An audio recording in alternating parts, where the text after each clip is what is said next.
Fidèle ami internaute de Dabarou TV, bonjour. C'est le Flash Info qui s'installe chez vous samedi 4 mai 2024. On démarre par cette actualité du Septentrion. Ouf de soulagement pour les élèves et enseignants du collège d'enseignement général de Nangoro dans la commune de Banikwara. Après plusieurs années de calvaire, la mairie de la dite commune vient de mettre à la disposition de cet établissement 150 tables bancs. La cérémonie consacrant la remise officielle du matériel s'est déroulée le jeudi 2 mai 2024 à l'hôtel de la ville.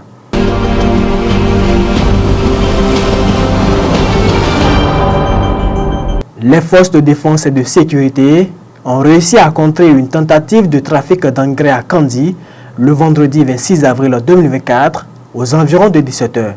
La police républicaine a saisi 50 tonnes d'engrais chimiques destinés à traverser les frontières. En effet, c'est le commissariat du 2e arrondissement de la ville de Kandi qui a été alerté du convoi suspect sans aucun document de chargement. La cargaison se dirigeait vers Ségonan en vue d'une exportation illégale.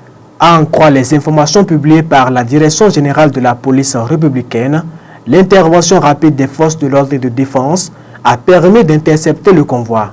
Les suspects, comprenant le conducteur et le propriétaire du véhicule, ont été appréhendés et seront traduits en justice pour répondre de leurs actes délictueux.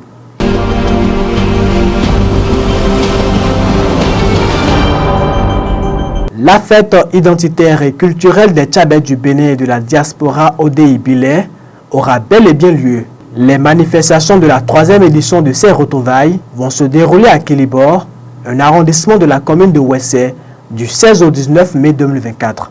Il s'agit de la découverte de l'art culinaire et vestimentaire, du concours de musique moderne d'inspiration traditionnelle, de la visite des vestiges et sites touristiques et de la foire agricole et artisanale. De même, des conférences, débats, concerts de musique grand public, expositions d'objets d'art, nuits Guélédé sont autant de tableaux concoctés pour la circonstance par Egbe et Bilé.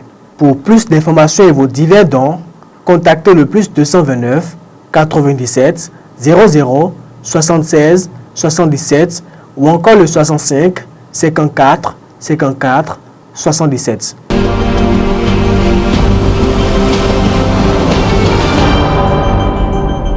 L'Observatoire de la déontologie et de l'éthique dans les médias a rendu sa décision dans l'affaire opposant un agent de la mairie de Porto-Novo aux médias Audace Info et La Boussole.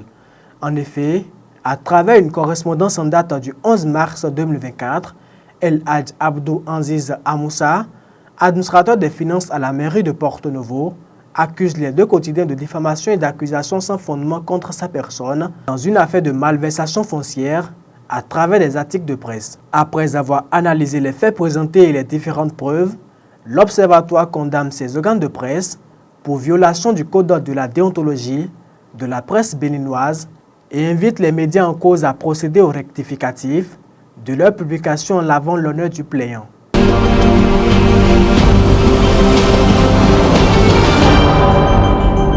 Hors de nos frontières à présent, les résultats des élections législatives et régionales du 29 avril dernier au Togo tombent au compte-gouttes. L'UNIR, le parti présidentiel, est annoncé en tête et se félicite de ses scores, tandis que l'opposition dénonce des malversations. C'est la fin de ce Flash Info. Merci de nous avoir suivis. Bon week-end à chacun et à tous.